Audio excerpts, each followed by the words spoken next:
Thanks for joining us. So today's conversation is about bulletproofing your financial models for 2021. And this is, I guess this is super critical for entrepreneurs and startups to understand, have a grip on their finances because uh, speaking to a bunch of founders earlier last year, around April, May, you suddenly had to look at how much money do I have in my bank? How much can I extend it to stretch my runway because we are going through a tough year? And, if at all I need to cut costs, where do I cut? If I need to let go of people, do I need to do that? All of that, everything stems from this understanding of what my revenue model is, how much money am I going to make next year, next week, tomorrow, today, all of that. And super important to have an understanding on that. So we thought it would be nice to have an expert speak to you about that. And nobody better than Sara, who's been building companies from the age of 16. So, I'm super thrilled to welcome you, Sara, to this conversation. Thanks so much for having me. Yeah, I will quickly introduce Sara. She's, like I said, she's a serial entrepreneur. She launched her first company when she was 16, and then she started a number of companies as well as community organizations, which is focused on entrepreneurship and innovation. She's Danish, and right now she's in London. She studied Masters of Science from the IT University of Copenhagen, and she's worked in San Francisco and London as a management consultant and as an entrepreneur. So she's also a public speaker. She likes to talk about her passion, which is things about entrepreneurship, and she's actively involved in the London startup and technology scene. And she doesn't shy away from a challenge, which clearly this one is, telling people how to go about your financial models and revenues. The company she's founded is called Canaree, and I will let Sara talk more about that. But before that, I also want to introduce the Freshworks for Startups program, which is we work with entrepreneurs. So Freshworks is a SaaS company which helps you address your customer experience needs. For example, when you send an email to a customer support email, or when you complain about a company on Twitter or WhatsApp, all of that, our software captures that data in the backend, and we help companies address that. So that's for customer experience. We also help employees, with our software around employee experience, sales, CRM, and all of that. So the program, under the startup program, we roll out credits for startups, which is $10,000 of free credits. You could go ahead and check it out on our website. We'll share a link here for you to check it out. It's free for startups to begin using. You will really have to not worry about dealing with customer queries anymore. In the sense, you won't have to deal with too many complexities. We'll sort that out for you. So with that, I don't want to make this too much about Freshworks. This is about how you can go look at your financial models. How can you plan 2021 and the years ahead for you best? So Sarah is going to give a 15-minute presentation, and if you have questions, we'll take another 15 minutes, and we can maybe we'll talk a little bit more if you have more questions. But that's it. Thank you so much for joining us today, and over to you, Sarah. Great, thank you for that really kind introduction, and hi everyone who's on the call. It's really nice to see that there are some familiar faces out there, and I know a few of you have already used Canaree, so that's really good to see that you're here as well. As was introduced, I will spend a few minutes, probably 10, 15 minutes, just going through some of the learnings, advice that we give to the companies that we work with. I will be talking a little bit about Canaree and what we can do, but I'll do that at the end. I don't want to bore you with that, and I don't want to make this sales here. I really hope that you guys will get some value out of this. Be aware that we're obviously targeting early stage companies, and you might have questions that are relevant to your particular company. So feel free to ask them in the questions, and we can check in on those after the presentation as well. Okay, so let me see if this works. Yes. So I don't know how many of you are sort of comfortable with financial terms and finance in general, but I actually don't come out of a financial background. And so every time I open an Excel spreadsheet, I'm sort of cringing. And I know a lot of founders have the same sort of almost anxiety around dealing with their numbers. But I think most of us can agree that it is really important to understand your numbers, especially as a CEO or especially as you're growing and running your company. My co-founder, Andre, who actually does have a financial background, showed me this quote by Warren Buffett, which says, "It's better to be approximately right than precisely wrong." And we've really used that quite a lot in our company when we've been modeling, forecasting, and planning for how our future looks. And the reason why I wanted to share that with you is to make you remember that this is really important when you're trying to model your numbers, that it's not about being perfect, and no one expects you to have the perfect forecast because no one can predict the future. What people want to see if you're talking to investors, if you're presenting to a board or maybe advisors, is really that you have an understanding of your business. So understanding what it is that drives the business forward, but obviously you can't predict the future. So have that in mind when you're working with your model, and that would be my one takeaway. If you forget everything else I say, remember that. Building on that, one of the important things that we try and teach the companies coming on board to Canaree and anyone we talk to is really that you shouldn't be modeling your numbers alone. The reason for this is that the value doesn't lie in the actual numbers. It lies in the process and in the reflections you do as you create your forecast or your model.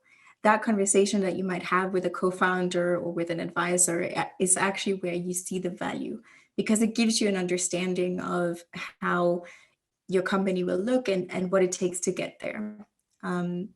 So try and remember that. If you don't have anyone, we actually to get you to speak to an advisor if you want. So you can also call us up, and we're happy to ping ideas around what your modeling should be. The second thing that I think a lot of founders miss the point of is to understand what are they actually trying to achieve? Where are you trying to go? So setting goals and sort of having a model that supports that. So one example is that you might spend lots of time on an investor deck, a pitch deck, a business plan, but you don't necessarily have the numbers that support that vision. And a financial model is really about creating that story that you're trying to tell, but show it with numbers. So setting those goals can be revenue, it can be numbers of customers, how many markets you want to launch in, certain product features, and so on. If you are modeling for fundraising, typically you would look at a 12 to 24 month timeline into the future, because that's usually the time between different rounds. So if you're speaking to an investor, you would say, well, this is what I'm asking for you, and this is what I will achieve in that time until the next round where their value will go up. If you're a regular business not looking to fundraise, sometimes 12 months will be enough. That's usually what you see, because that's the time that you can reasonably manage to look at. Although 2020 was quite a surprise for many businesses, either bad or positive in many ways. Okay. The third thing is to understand what are the important KPIs for your particular business. So with Canaree, we work with a lot of scalable businesses. So that means software as a service, marketplaces, e-commerce, app-based companies, and so on and so forth. They can be very different from sort of a bricks and mortar shop on the corner. So try and understand what are the drivers of your business that you should be keeping track of,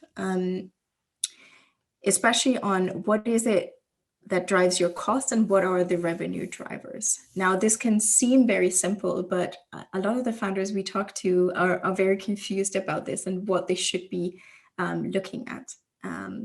So trying to understand those KPIs and track them all, but focus on maybe improving 2 or 3 of them. So what we did for Canaree in terms of KPIs is that when we set up, the first 6 months was really about getting our beta product out there. So a lot of the KPIs were product related. Then when we went into the beta, sort of a closed beta, it was about getting people on board and tracking the engagement numbers. So are people happy with the product? Are they coming back? How much time are they spending? When we rolled out a beta, it was about getting as many people on board so that we could actually grow and get more activity on the platform. And now we're moving into a space where it's all about revenue. And that's probably going to be the most important from here on out. And it is for many later stage companies. If you're not dependent on investment, revenue is definitely also one of your most important KPIs to track.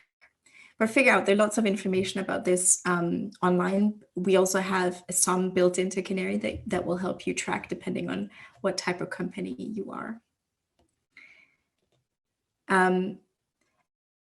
As obviously there are typical questions that you should be able to answer. If you're able to answer these, I think it definitely helps your credibility as a CEO. These are some of the ones that we are typically asked by our investors or our own board.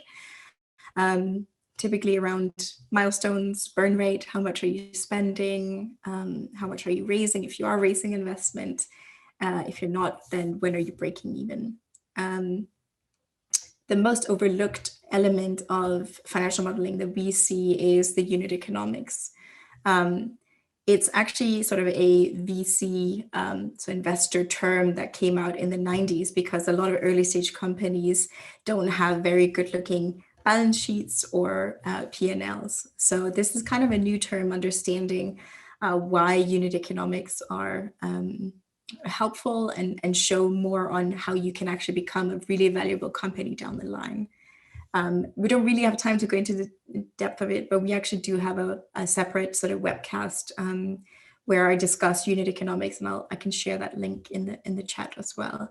But make sure that you understand those, especially if you're a scalable business.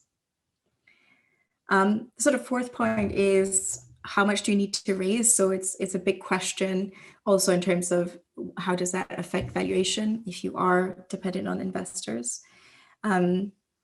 My advice would always be to look at, well, how long would it take to get to that goal that you set in the beginning? And you need to be able to cover the costs. But if revenue is still uncertain, you have to assume that you're not getting any revenue in. I think that's a big mistake that a lot of companies that are potentially pre-seed, seed stage, where revenue isn't that predictable yet, that they model revenue and expect that to actually be the truth, which usually it's not. So then they run out of money much sooner than they expect. So make sure that you can cover your costs depending whether revenue comes in or not. And then I think for 2021, what we see the companies signing up is that they work a lot with different scenarios. So you might have a scenario A that is, if things go really, really well, this is where we'll be.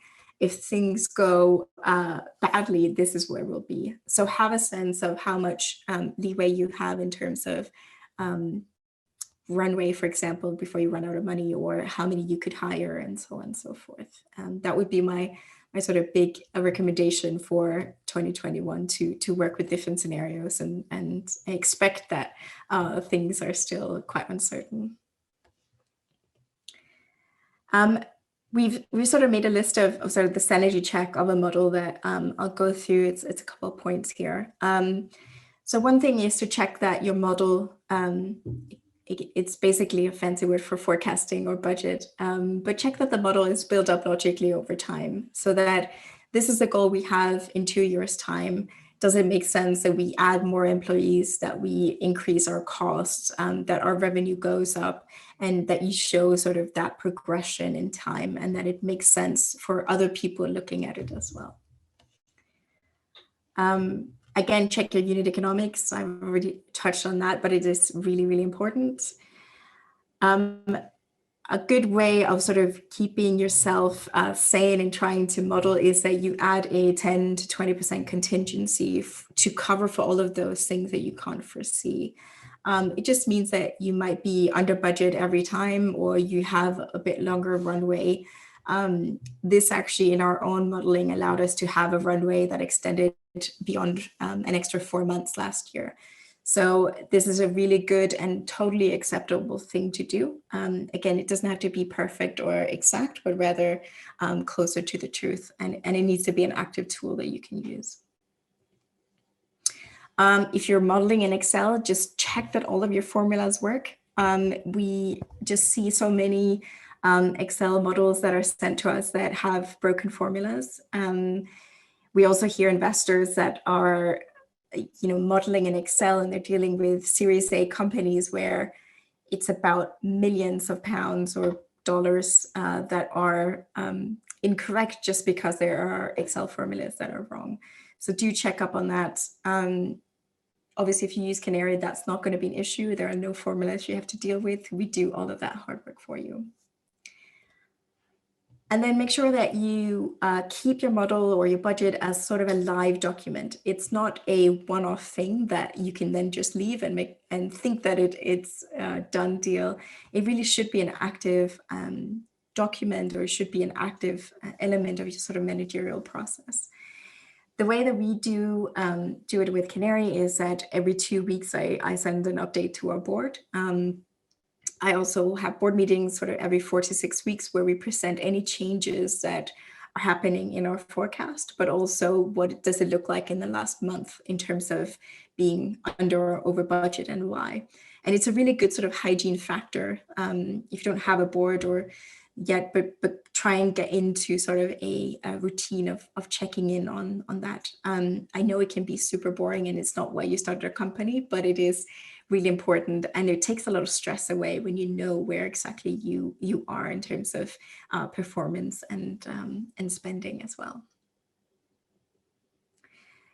So finally, I just want to say that the things that I've gone through and more than that is all put into this financial modeling cheat sheet that we've developed. You can go to canaree.co/downloads to check it out. There's a bit more than what I've talked about here, but I think it's actually really helpful to read through.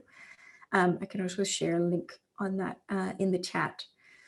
And then finally, just sort of the salesy bit. If you haven't checked it out, it's free to sign up to Canaree. We allow you to really quickly do your financial modeling. And then what we do that's different from Excel is that we add on advice. So we actually analyze the numbers that you put in and sort of give you nudges and red flags of what you shouldn't or should do more of in terms of your numbers. As you'll see, it's very visual. So I think for those of us who don't prefer to look at lots of numbers in Excel, it would be much easier for you to understand where you are and share that with your team or your advisors as well. You can collaborate, export, of course, and as I said, no broken Excel formulas. I think that was a very quick introduction to Canaree and sort of some of our highlights, but I'm happy to take any questions that you might have. Okay, that's perfect. Thanks, Sarah, for that. I don't have any smart questions about finance because I think it's a difficult one. I'll leave the audience to ask the good ones. Sure. So if you have any questions in the audience, you can go ahead and paste it on chat. We'll pick up a few questions. Sarah, while we wait for questions, I'm curious, how did you become an entrepreneur, and what started the whole journey for you? Yeah, so I was fortunate to actually be part of a sort of startup program during school, which meant that we were kind of forced to start up a company. And so the first company we did start up through that program was actually a heated mouse pad.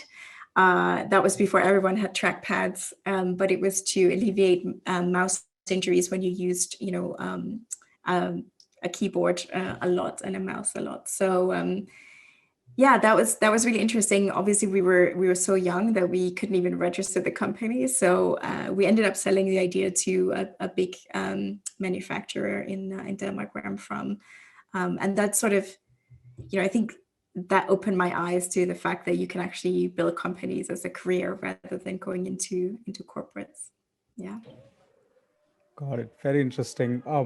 I do have a finance related question, which is when So I was an entrepreneur a couple of years ago, and company obviously failed. But I learned a bunch of things. One of the questions that I always had was, uh, do we need to have like the finance team inside of the company, because we were mostly product people and we were mostly tech folks? Do we need to have them inside of the company right from the get go, or do we outsource that bit a little bit?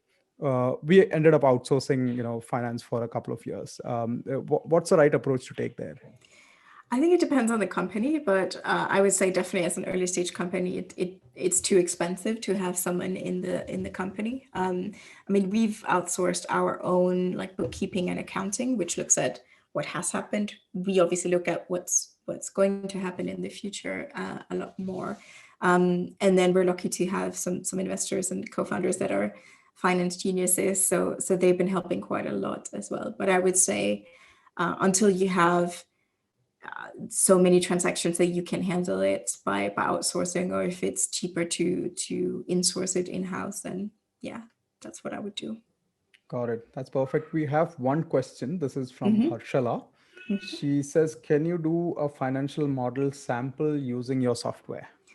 Yes, you can. So when you sign up, you get the opportunity to choose a template. So it's already ready-made, depending on what type of business you have. But you can also start from scratch. So it depends on what type of company you have, and yeah, what you need to do with it, basically. Okay, there's a tricky question. This is from Enrique, which is, if I downgrade my plan from premium to free on Canary, will the projections built within the paid period stay there? Because, yeah. Yes, good question. It's actually really, I'm happy that you're asking this. So right now we've been running with a freemium and a premium, and next week we'll actually change that. So you will have a 2-week period where you can trial everything. And then at the end of that trial, we have a starter plan and a premium. So anything that you do in during the free trial will still be available once you upgrade. So you're not going to lose anything. If you don't choose to upgrade to one of the sort of paid plans after the trial, you can't access all of it, but you will be able to do everything you can during the free trial. I hope that makes sense. Got it. How much is a startup plan? This The is starter Enrique. plan, yes, the starter plan will be £29 a month, something equivalent in dollars, but I don't remember the exact number. So there will be a starter plan as well. It will be restricted in terms of sharing, so you won't be able to share that with the rest of your team and advisors, but you can pretty much do everything else. Got it. I think one way to look at if I should buy a tool or not is to see how much time it saves me Yeah, or how much value it delivers. So that's a way to evaluate, is am I paying too much or am I paying too little? Uh, absolutely. Pricing is an altogether different question, which is, Yeah, what a founder needs to think about. We've got exactly. another question, which is from Lara, which is, hold on, let me get to that. Okay. How do you know which business template to use? Yes, so that depends on what type of company you are. So obviously we do, I saw there's a few other questions related to this. So what we have right now in terms of templates is for software as a service. We have e-commerce, and we have marketplaces. That doesn't mean you can't use the tool if you're a different type of business. We've seen regular stores sign up. We've seen lots of other stuff. So it depends on what type of business you are. If you have any doubts, you can sign up and just use the chat on our website or in the product. And then, yeah, we're happy to help guide you. Got it. Another question. Do you have discounts for webinar participants? I'll let you take that. Yes, we're happy to share a discount. If we're allowed to send to everyone, we can definitely follow up with an email. We will also be emailing everyone about the change in tiers, and we will be promoting a discount as well. So if you do sign up today, you will get an email. I'm sure Joan on the call, our head of growth, will be sharing an email with you in the next few days where that discount will be shared. So That's either sign amazing. up or so keep an eye out for that. Perfect. How quickly does it take an average, on an average, to plug the numbers into a model on Canary? Does Yeah. Canary enable you to show worst, average, and best case scenarios? Sure. So on average, we see that people spend between 30 minutes to 3 hours building their first model. You can get going within a minute, so it's very easy to get set up, and then it's all about how many numbers do you actually want to put into the model. Yeah, and the best scenarios is that we do allow you to create different types of scenarios. So if you wanted to have a worst best case scenario, you can certainly build that. Got it. I think this is scenario planning is important when you sort of end up. We had this challenge last year around March, April, right? Like when COVID hit, and we suddenly had to remodel everything. So it helps to have a tool which is sort of nimble and quick to adapt. Question from Christopher, which is, how much do you recommend using? Okay, hold on. How much do you recommend using customers as a place to gather insights for to determine pricing strategy? A lot. I don't know if I can put a sort of a number on that, but it's obviously something that we've done in terms of when we launched the company, we had certain ideas, and then once people start using it, we get feedback. Lately, we've had a lot of conversations where I think very early stage companies are saying, well, we can't afford the premium, but we really love your product. Can we do something? And then we've been trialing with discounts, and that actually made them convert. So that's why we're now launching the starter tier for those type of companies. So yeah, I would say if you're still figuring out your pricing, definitely talk to as many customers as you can get a hold of. Depending on the type of business, you could do it as a workshop or sort of focus group. We find that calls come in. We have support chat where we ask questions as well. So definitely engage with as many customers, users as you can do. Got it. Lot many more questions. This is from Sharath, which is modeling of business specific revenue and cost drivers is highly customized. How does the product handle that? Yes, it is. So the expenses is fairly simple. So that is divided into different categories that we suggest that you include in your model. If you use the templates, they're already pre-filled things that we expect you to have as that type of company. In terms of revenue, we do have different sort of standardized revenue streams that we see are typical from our analysis. But you can build up sort of with putting in certain numbers. But if you have any problems with doing that in the product, you know, we're there to help with support. And if you want more of a deep dive where we help, you're able to book us as a call with an advisor as well. Here's a question which everybody has, which is, how easy is it to go from Excel to Canary? Yes, good question. So that's actually a typical thing that we see. We wish that we were able to sort of just click and then everything was put up, but it's not quite that simple because a lot of models are super different. So what you can do is that you can actually copy paste at least row by row, and that makes it very easy. With the new tiers next week, we're actually also offering sort of a manual service where we can help you get from Excel into Canary. That does require a premium subscription, but we're happy to help with that if you don't feel like you want to spend that time.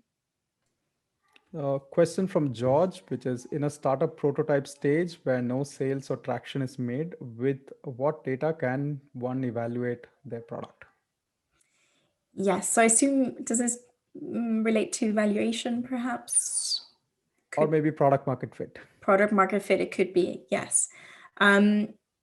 So traction is sort of a weird word because sometimes that means revenue, sometimes it just means user numbers and so on. So I think if you have a prototype, if you can get 5 people to test it out and give you feedback, one of the things that we've used is using Net Promoter Score There's also a product market fit survey that you can send out.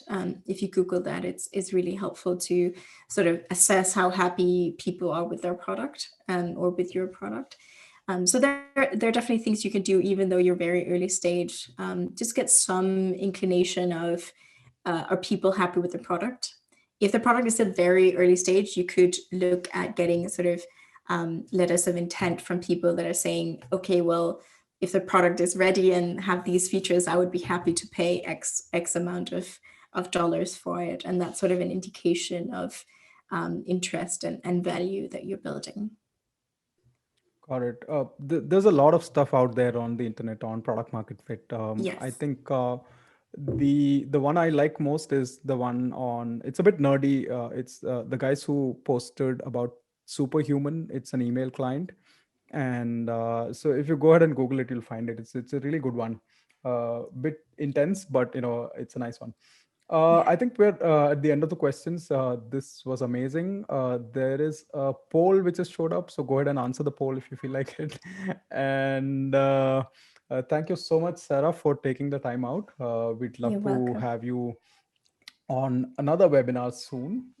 And also, if you guys want to go ahead and uh, follow Sarah on Twitter, LinkedIn, wherever, how do we sort of reach you? You're welcome to reach to out to me on LinkedIn. I'm pretty easy to find, or you can email me at sarah@canary.co. I can put my email in the chat as well.